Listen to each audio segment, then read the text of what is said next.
Corona பீரியடில் என்ன ஆச்சுன்னா ஹோம் லோன் வந்து ஒரு 6.5% 7%க்கெல்லாம் பேங்க் கொடுத்தாங்க.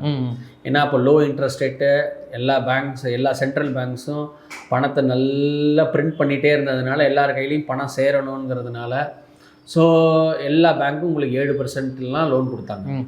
அந்த காலம் மாறி இப்போ 8.5 9%. இப்போ மினிமம் ஹோம் லோன் வந்து பார்த்தீங்கன்னா 8.5லேருந்து 9%, depends on the bank. Okay. இப்போ 6.5 7% வாங்கினவங்களுடைய இன்ட்ரெஸ்ட் ரேட் எல்லாம் 9% ஆயிருக்கு. விச் மீன்ஸ் அவங்க டென்யூர் இன்க்ரீஸ் ஆயிருக்கும். 20 வருஷம் லோனை வந்து 25 வருஷம் ஆயிருக்கலாம், 25 வருஷம் லோனு 30 வருஷம் ஆயிருக்கலாம். ஸோ அவங்க என்ன இன்ட்ரெஸ்ட் ரேட்டில் எடுத்திருக்காங்கிறது வச்சு இந்த டென்யூர் நம்ம பார்த்து சொல்ல முடியும். ஓகே.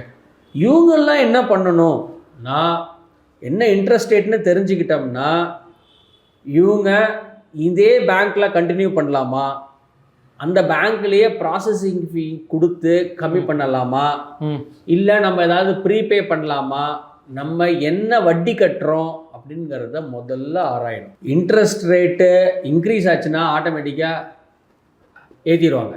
இப்போ 8.5%லேருந்து 9% ஆச்சு. ஆர்பிஐ வந்து ரெப்போ ரேட் இன்க்ரீஸ் பண்ணிட்டாங்க 9%, 9.5%. இன்ட்ரெஸ்ட் ரேட்டு கம்மி ஆச்சுன்னா நீங்கள் போய் கேட்கணும், நீங்கள் ஃபோன் பண்ணணும், நீங்கள் ப்ராசஸிங் ஃபீ கொடுக்கணும், அவங்கள கெஞ்சணும். இதெல்லாம் பண்ணாதான் உங்கள் இன்ட்ரெஸ்ட் ரேட்டு கம்மியாகும்.